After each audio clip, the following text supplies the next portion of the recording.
Good afternoon everyone, मैं मोनिका स्वागत करती हूँ आप सभी का आपके अपने परिवार एग्जामपुर में।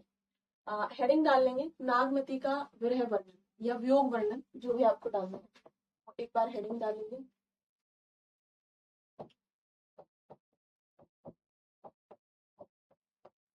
नागमती पता ही आपको कौन थी?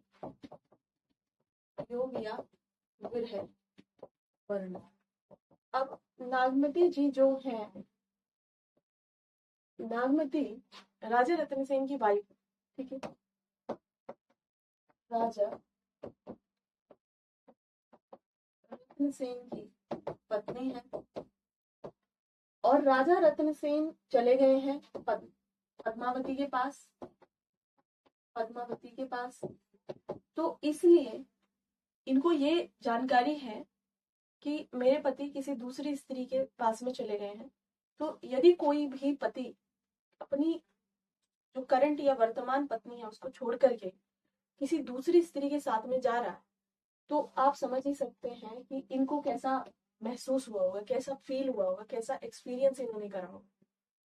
तो उस अनुभव को, उस दुख को, उस विरह को नागमती के विरह वर्णन के अंतर्गत दर्शाया गया।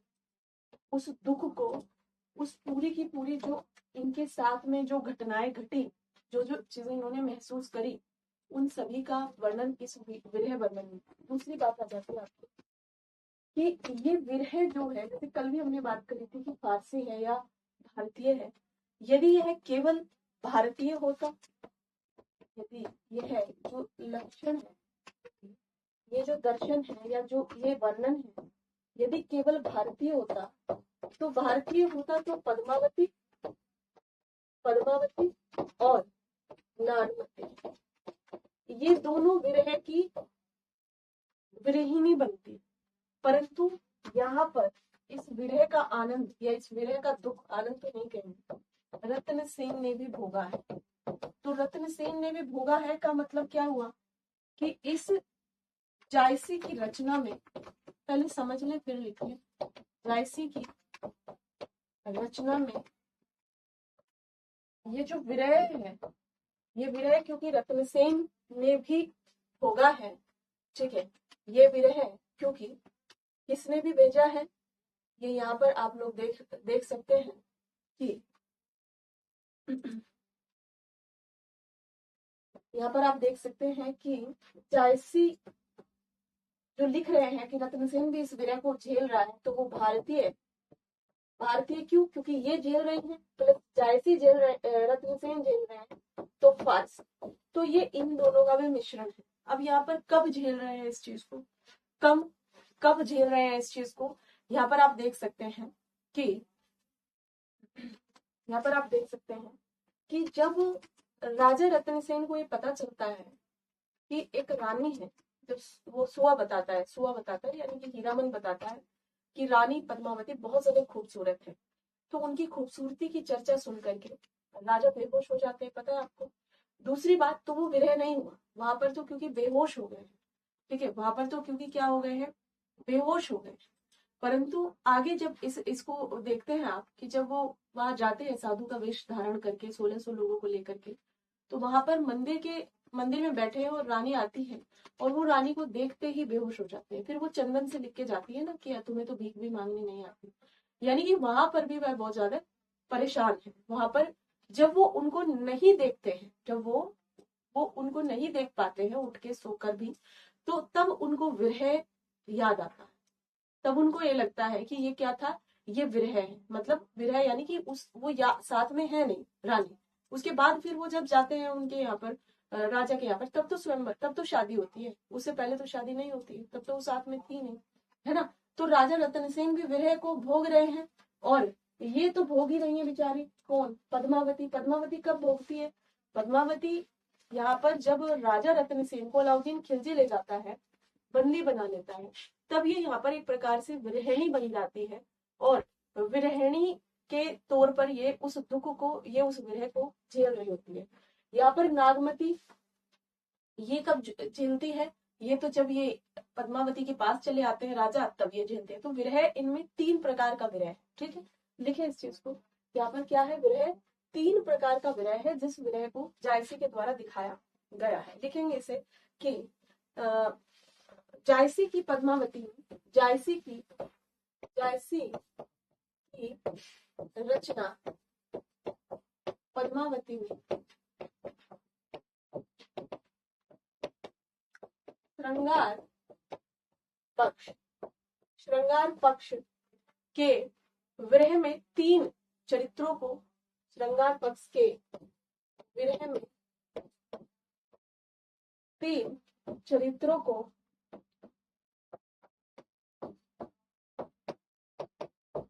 तीन चरित्रों के माध्यम से विरह का वर्णन किया गया है। तीन चरित्रों के माध्यम से विरह का वर्णन किया गया है। ठीक है। अरे नहीं विक्रम जी, क्यों आपको मैं इग्नोर करूंगी? हाँ ठीक है, मैं उसमें देखती हूँ आवाज। विक्रम, मैं मेल देख लेती हूँ आपका, क्या मेल किया है। ठीक है, एक मिनट। चलिए लिखिए इसमें जो मैंने बताया, तीन चरित्रों के माध्यम से विरह वर्णन को क्या किया गया है, बताया गया है। ओके,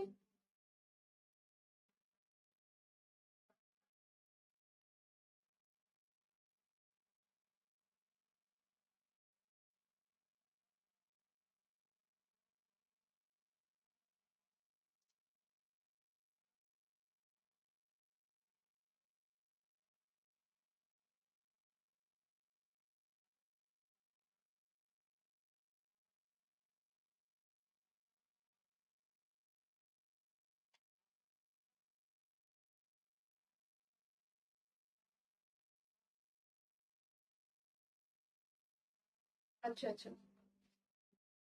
नहीं जो आगाज के हमारे छात्र हैं, ठीक है, जो हमारे आगाज के छात्र हैं, उनके साथ में विज्ञान एवं प्रौद्योगिकी का सेक्शन आपके वही अध्यापक पूर्ण कराएंगे, आप परेशान मत होइए। ठीक है, जो भी आपके सेगमेंट्स बचे हैं उनको वह कंप्लीट कराएंगे। ओके, उनको वह कंप्लीट कराएंगे, चाहे वो जहां हो, है ना, वो आपके साथ में रहेंगे। और हाँ बताइए तरुण, एक क्वेश्चन, क्या क्वेश्चन है पूछ लिए, बहुत क्वेश्चन है आज आपके, है ना, तो खैर पूछिए क्या क्वेश्चन है आपका।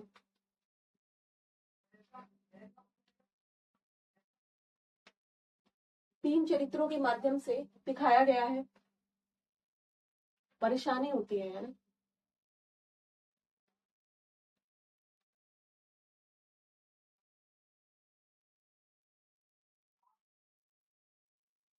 नेहा ऐसा नहीं है, तरुण जी कुछ किसी भी विषय में जो भी आप प्रश्न पूछना चाहते हैं पूछ लीजिए भाई, पूछ लीजिए, कोई परेशानी नहीं।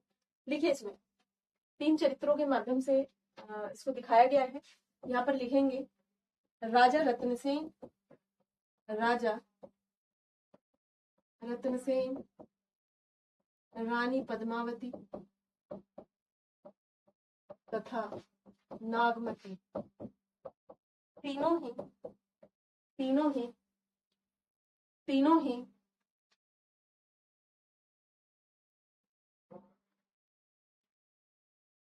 ठीक है, आपका सिलेबस पूरा हो जाएगा।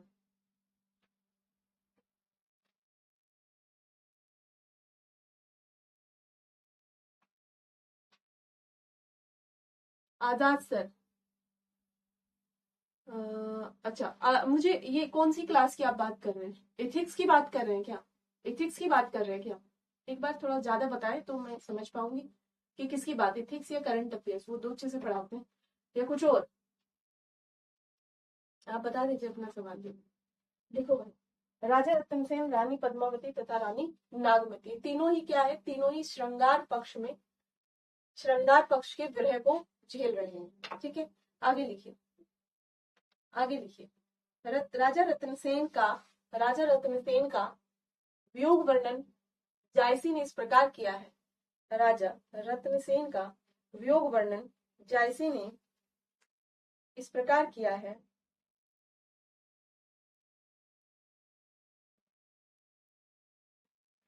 कि जब पहली बार जब पहली बार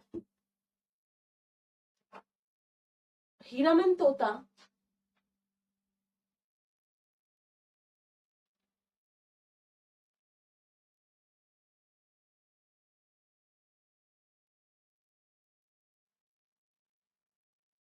आयार का कह रहे हैं। चलिए मैं बात करूं।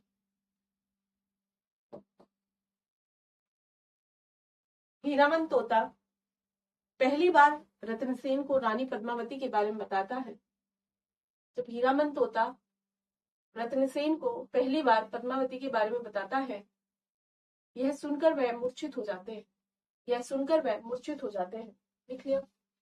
यह सुनकर वह मूर्छित हो जाते हैं और रानी पद्मावती से मिलने तक रानी पद्मावती से मिलने तक रानी पद्मावती से मिलने तक वह विरह की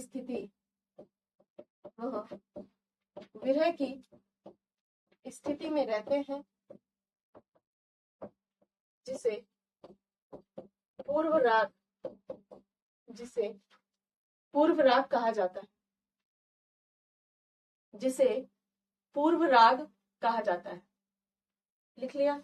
ये कैसा है? जब तक वह मिला नहीं है। उस पूर्व राग का मतलब क्या हुआ? जब तक वह मिला नहीं है ना, रानी से मिला नहीं है। अभी बिछड़न की बात अलग है, अभी केवल वह सोच ही रहा है ना, दिमाग के स्तर पर ही सोच रहा है। समझ रहे हैं?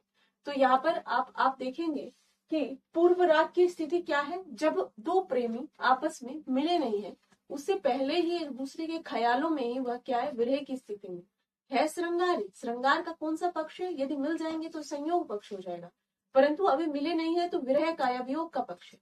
तो यहाँ पर इसे पूर्व राग की स्थिति कहा जाता है। तो पूर्व राग की स्थिति में कौन है? राजा रत्नसेन है। अभी रानी पद्मावती नहीं है, क्योंकि उन्हें तो पता ही नहीं है। ठीक है। तो लिखिए आगे कि विरह की स्थिति में रहते हैं। ये कौन सी पूर्व राग की स्थिति है जिसको रत्नसेन झेल रहे हैं? दूसरी बात देखेंगे। दूसरा स्थान वह है जब राजा रत्नसेन रानी पद्मावती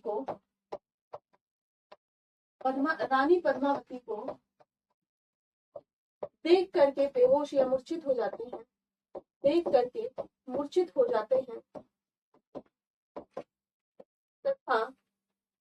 तथा बेहोशी टूटने पर जब रानी को वहां नहीं पाते,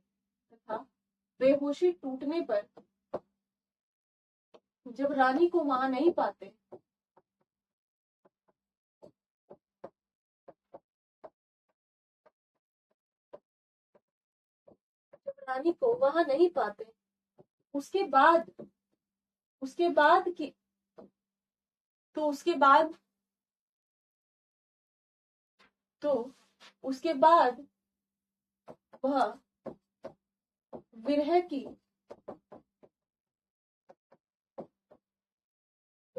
वह विरह की स्थिति में चले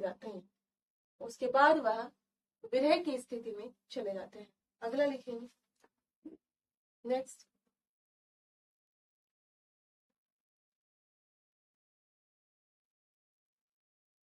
नेक्स्ट लिखिए।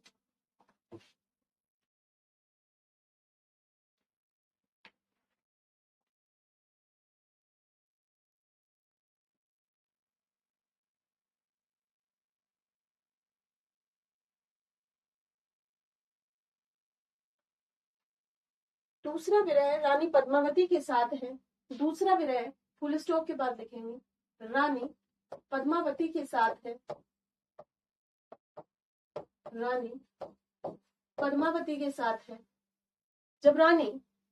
जब रानी योग के द्वारा राजा को सिंगलदीप आने पर यह जान लेती है। जब रानी योग के द्वारा रत्नसेन के सिंगलदीप आने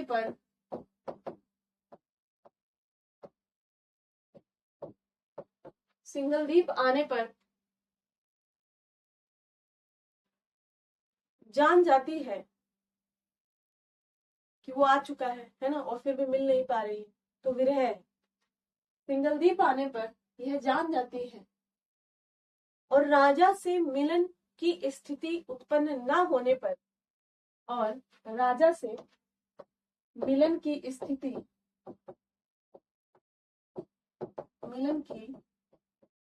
स्थिति उत्पन्न न होने पर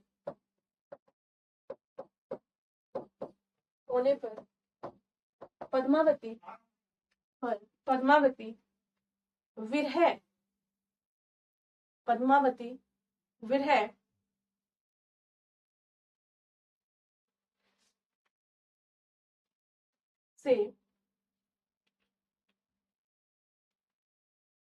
विरह से जूझने लगती है। विरह से जूझने लगती है।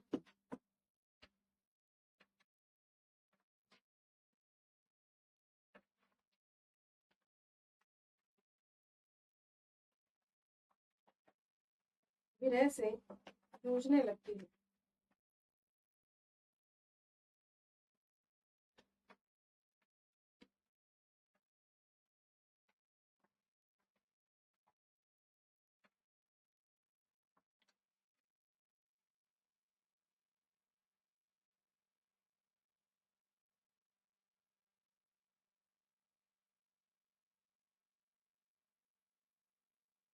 विरह से जूझने लगती है। दूसरी स्थिति रानी पद्मावती के सामने, दूसरी स्थिति शादी से पहले रानी बोलेंगे या राजकुमारी, राजकुमारी बोलेंगे। राजकुमारी, पद्मावती लिख लो आप, है ना, शादी से पहले राजकुमारी होता है, पद्मावती ही लिख लो आप, ठीक है। अच्छा बोला जी, आगे लिखे। दूसरी स्थिति पद्मावती के सामने जब आती है, दूसरी स्थिति पद्मावती के सामने जब आती है, तब आती है, दूसरी स्थिति पद्मावती के सामने तब आती है जब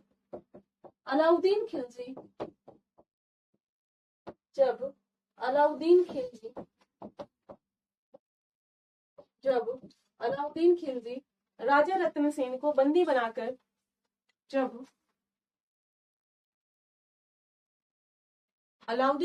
शिवानी जी को बता देना तुरंत, जब अलाउद्दीन खिलजी राजा रत्न सेन को बंदी बनाकर दिल्ली ले जाता है, तो विरह होता है ना, क्या है, बंदी बनाकर कहाँ ले जाता है, दिल्ली ले जाता है, ठीक है।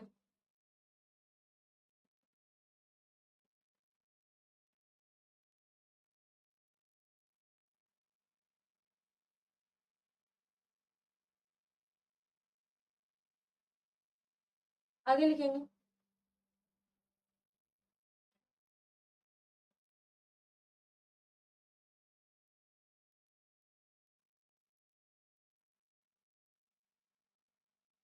जी आगे लिखेंगे कि तीसरा और सबसे मुख्य पात्र, फुल स्टॉप के बाद, विरह का तीसरा एवं सबसे मुख्य पात्र, सबसे प्रमुख पात्र रानी नागमती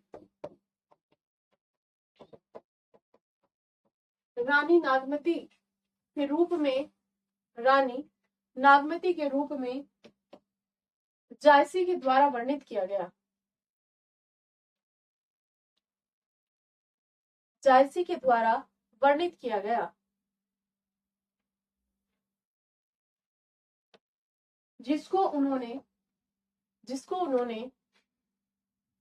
बेहद मार्मिक एवं जीवंत, जिसको उन्होंने बेहद मार्मिक और जीवंत प्रकार से दर्शाया है। जायसी का यह विरह वर्णन हिंदी साहित्य के क्षेत्र में, जायसी का यह विरह वर्णन हिंदी साहित्य के क्षेत्र में अद्वितीय है।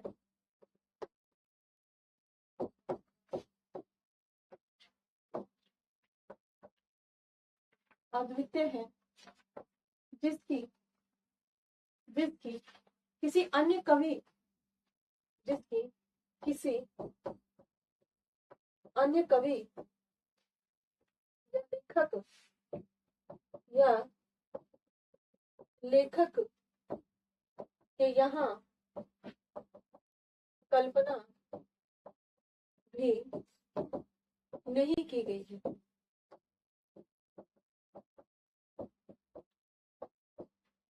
जिसकी किसी अन्य लेखक या कवि के यहाँ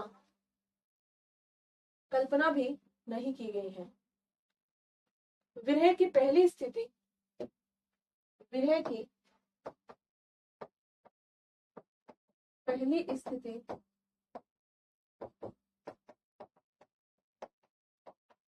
रानी नागमती के सामने,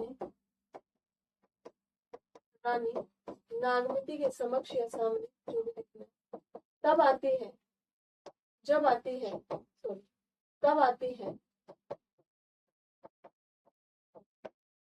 जब जब पद्मावती की तलाश में, जब पद्मावती की तलाश में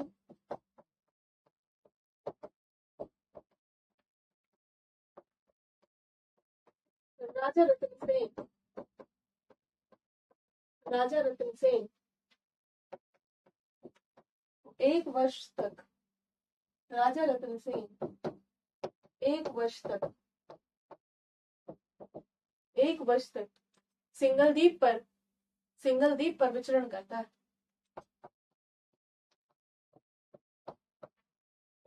सिंगल द्वीप पर विचरण करता है।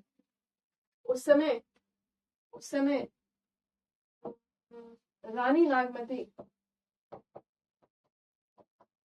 रतनसेन के विरह में, रतनसेन के विरह में,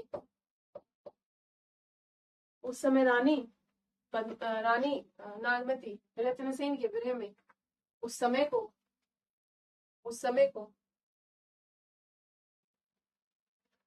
को भोगती है।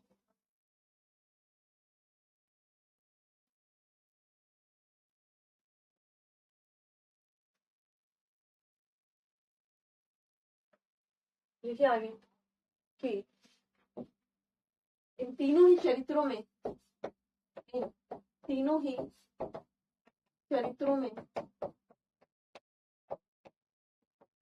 जायसी का मन नागमती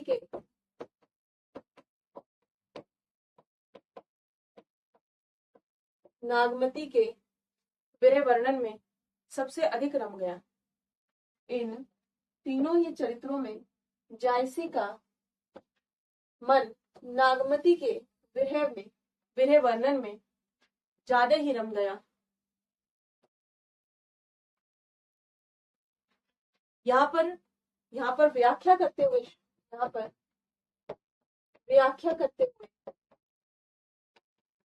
जायसी कहते हैं कि रानी नागमती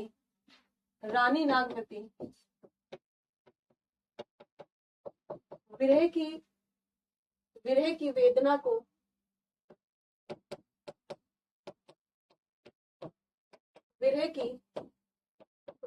को भोगते हुए, रानी नागमती विरह की वेदना को भोगते हुए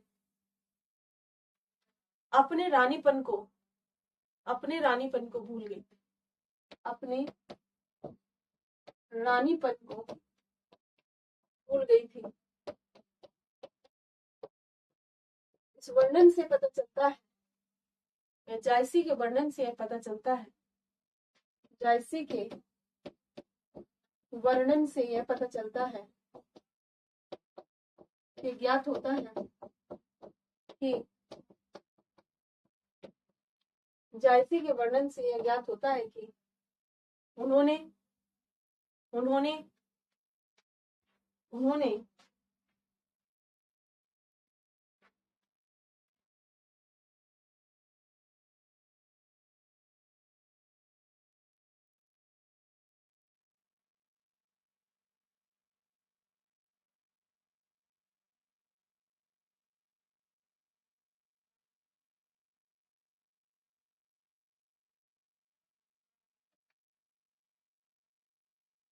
रायसी के वर्णन से यह ज्ञात होता है कि उन्होंने नागमती का वर्णन करते हुए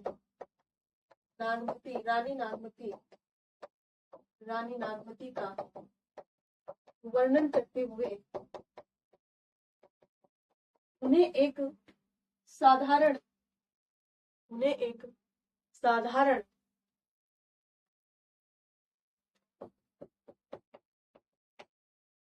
साधारण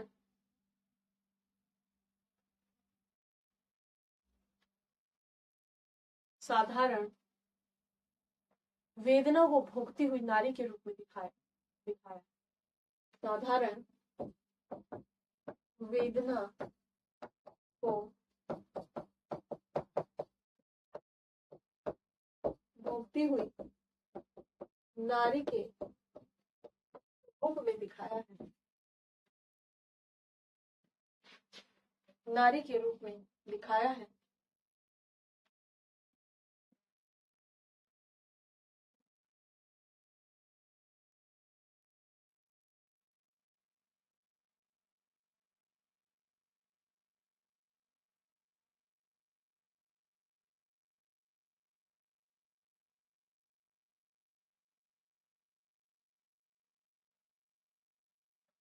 लिख लिया? लिख ले रहे हो ना?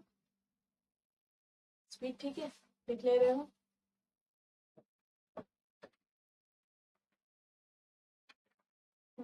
लिख ले रहे हो?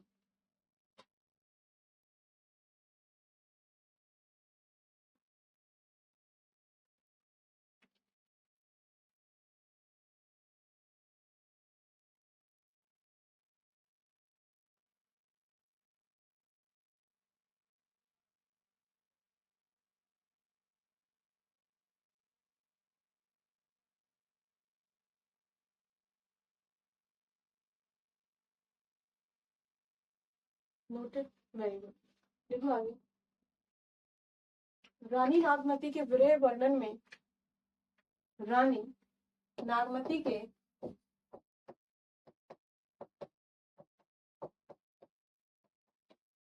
विरह वर्णन में एक महत्वपूर्ण विशेषता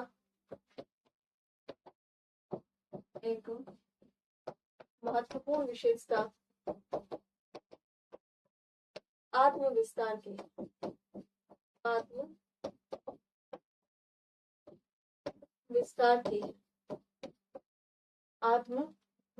की है।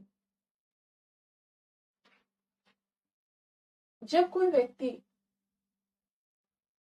व्यक्ति किसी दुख में होता है, जब कोई आत्मविस्तार समझते हैं, यानी कि एक बहुत एक्सपेंशन ले आना अपने विचारों में, अपने थॉट्स में। जब भी कोई व्यक्ति दुखी होता है तो चाहता है कि सामने बस मेरी कोई बात सुन, कुछ ना, कोई मेरी बात सुन। रानी कहाँ रहती है? रानी महल में रहती है। महल में किसके सामने गए? महिलाओं को ये भी दिक्कत होती है, अपने ही पति की का किससे क्या सुन। प्रकृति के पास जाती है।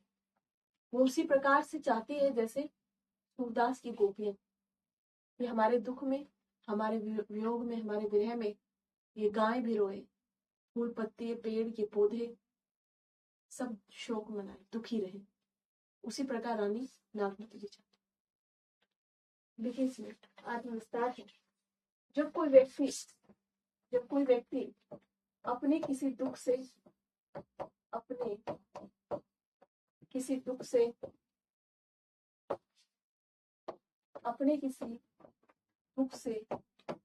दुखी होता है तो वह अपने दुखों को किसी के सामने प्रस्तुत कर देना चाहता है। वह अपने दुखों को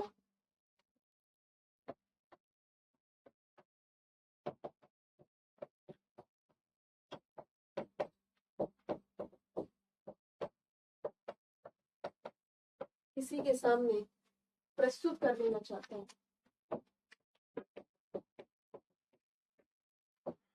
रानी नागमती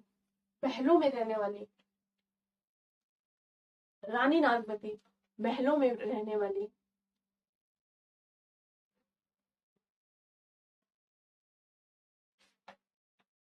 रानी नागमती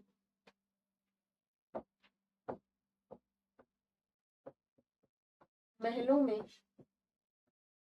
रहने वाली रानी है। अपने दुख का विस्तार करने के लिए, अपने दुख का विस्तार करने के लिए, अपने दुख का विस्तार करने के लिए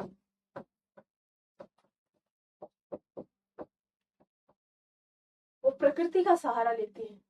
वो प्रकृति, नेचर, प्रकृति का सहारा लेती है एवं एवं अपने दुखों को प्रकृति के साथ साझा करती है, एवं अपने दुखों को प्रकृति के साथ साझा करती है। विरह की इस मनोदशा में, विरह की इस मनोदशा में वह चाहती है, विरह की इस मनोदशा में वह चाहती है कि प्रकृति भी उसके साथ दुखी हो जाए, कि प्रकृति भी उसके साथ दुखी हो जाए और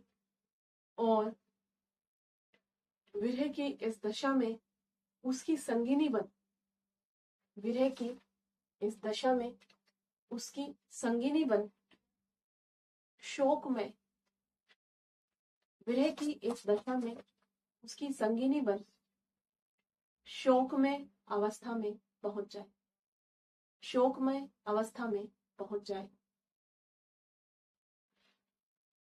जायसी के इस प्रकृति के साथ,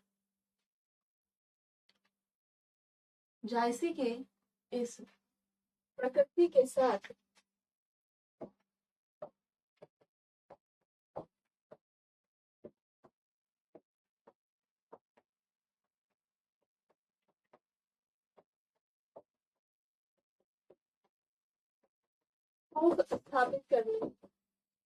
शोक स्थापित करने की परंपरा सूरदास के जैसी है।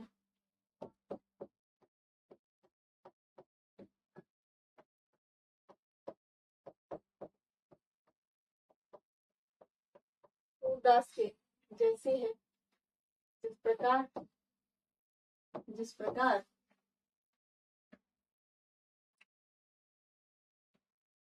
श्री कृष्ण के वियोग में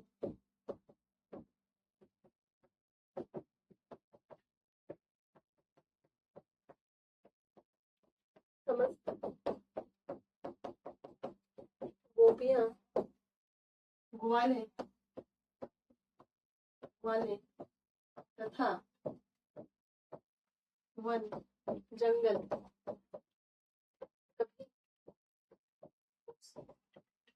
सभी उस विरह को महसूस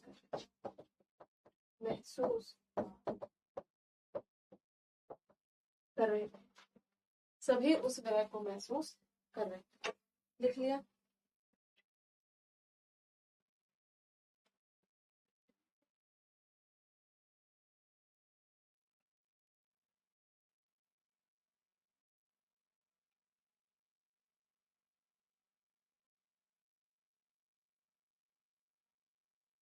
लिख लिया?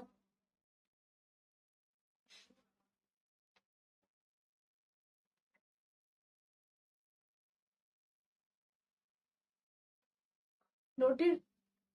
Very good.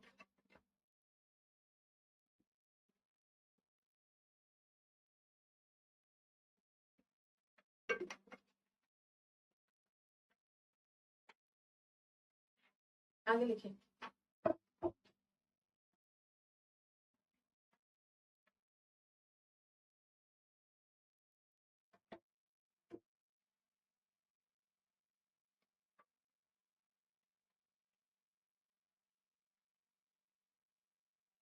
अगला हेडिंग डालनी है। ये आता है सवाल पूरा।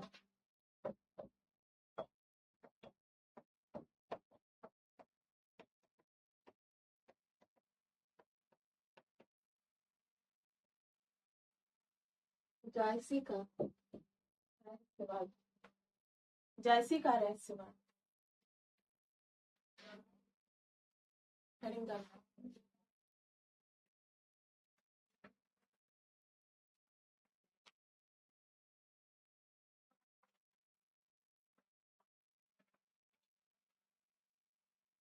लिखिए इसमें, हिंदी साहित्य में जायसी का रहस्यवाद उच्च कोटि का है। रामचंद्र शुक्ल। संगीता जी, नागमती का विरह वर्णन महत्वपूर्ण है। जायसी ने भी पूरा दम डाल के उसी का विरह वर्णन किया है, नागमती का। ठीक।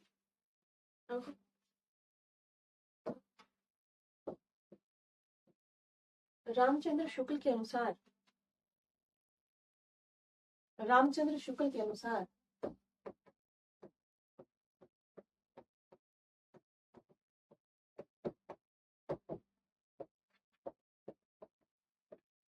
हिंदी साहित्य के धरातल पर, हिंदी साहित्य के धरातल पर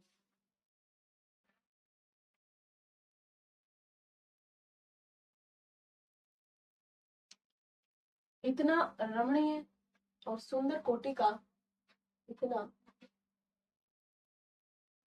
रमणीय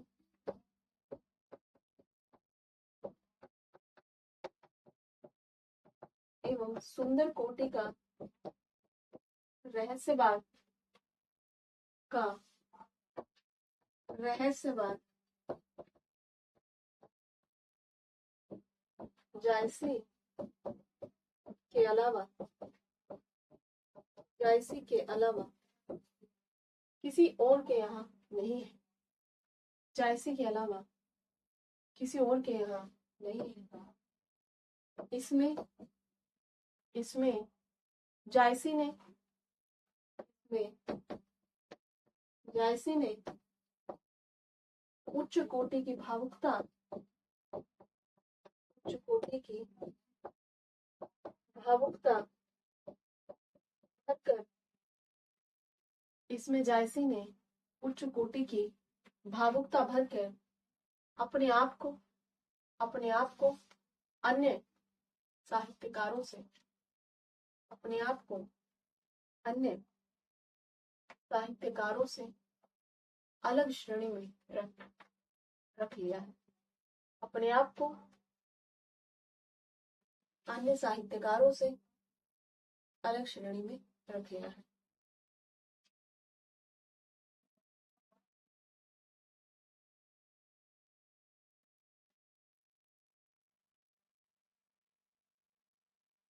देखिए इसमें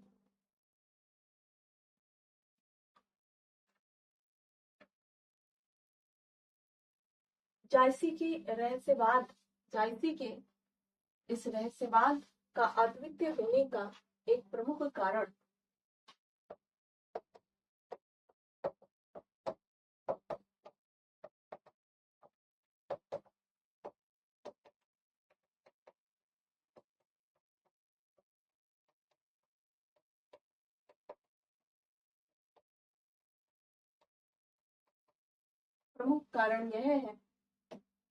यह है कि इस रहस्यवाद में जितनी भावुकता है उतना ही बहिर्मुखता, एक्सट्रोवर्टनेस, भावुकता के साथ साथ बोलता भी है, तो अंतर्मुखता होती है, इंट्रोवर्टिज्म। भावुकता है उतना ही बहिर्मुखता,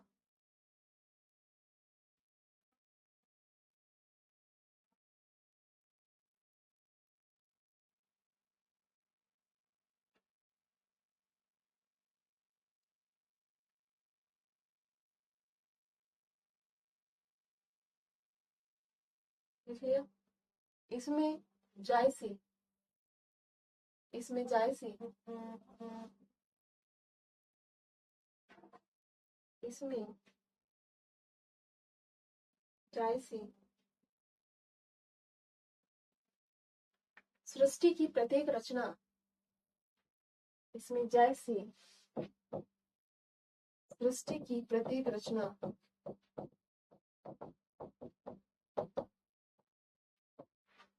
चेतन एवं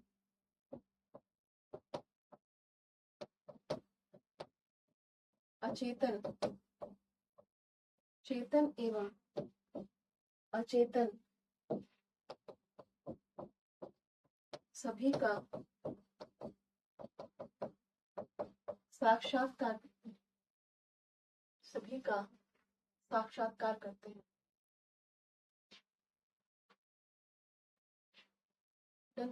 सभी का साक्षात्कार करते हैं।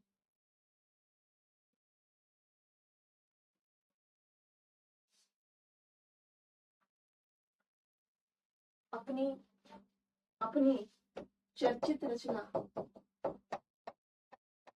पद्मावत में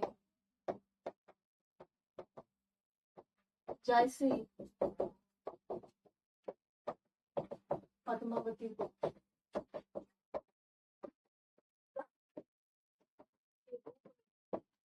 खुदा के रूप में अभिव्यक्त करते हैं, अभिव्यक्त करते हैं।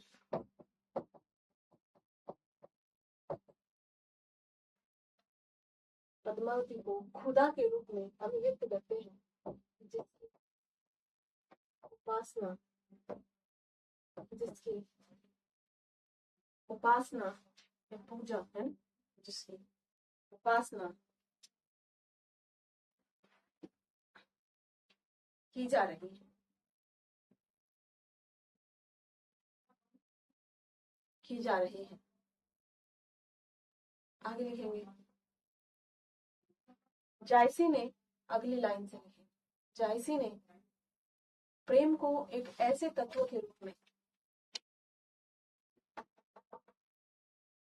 जायसी ने प्रेम को एक ऐसे तत्व के रूप में स्थापित किया है, जायसी ने प्रेम को एक ऐसे तत्व के रूप में स्थापित किया है जो जीवन के हर पहलू, जो जीवन के हर पहलू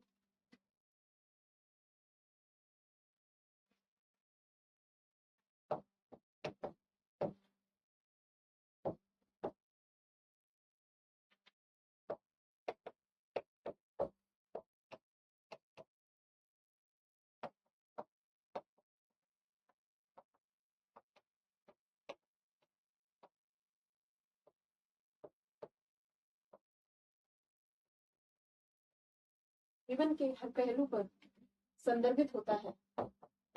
वहीं यदि कबीर के प्रेम को देखा जाए, कबीर के प्रेम को देखा जाए, सूर के प्रेम को देखा जाए, सूरदास के प्रेम को देखा जाए,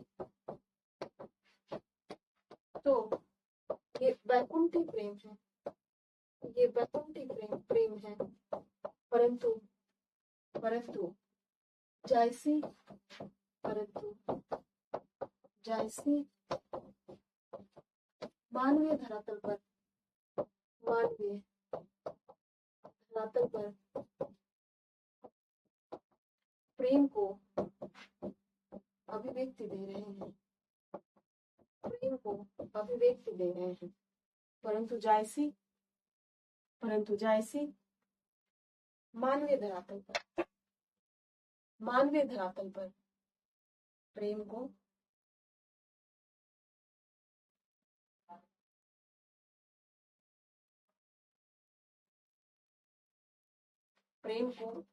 अभिव्यक्ति दे रहे हैं।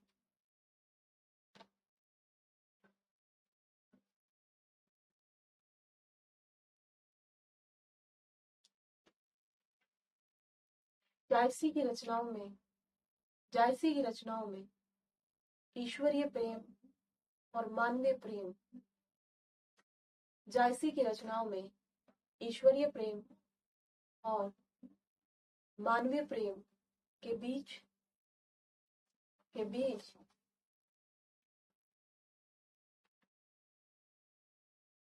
खाई को दूर करने का प्रयास किया गया है। खाई को दूर करने का प्रयास किया गया है।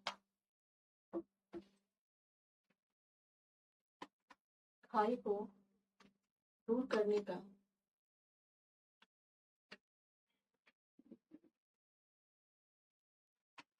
प्रयास किया गया है।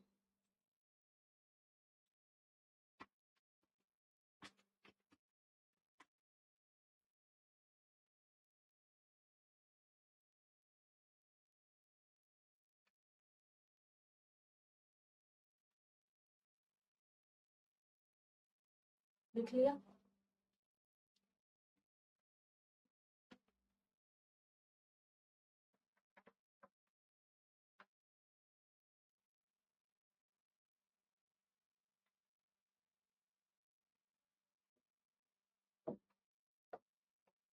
अगला हेडिंग है पद्मावत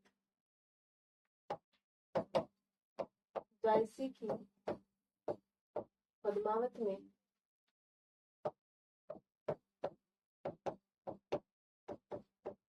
इतिहास में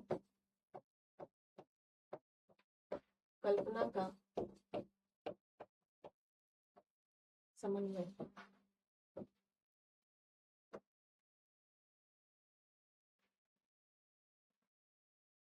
ठीक है, इसमें हम देख लेते हैं, एक बार करेंगे कल इसको, थोड़ा समझ लीजिए। देखो भाई, इतिहास और कल्पना। अब जैसे वो पद्मावत मूवी आई थी, है ना, पद्मावत मूवी पर क्यों विवाद था? विवाद इसलिए था कि यहाँ पर बताया गया कि ये जो है राजपूत राजा,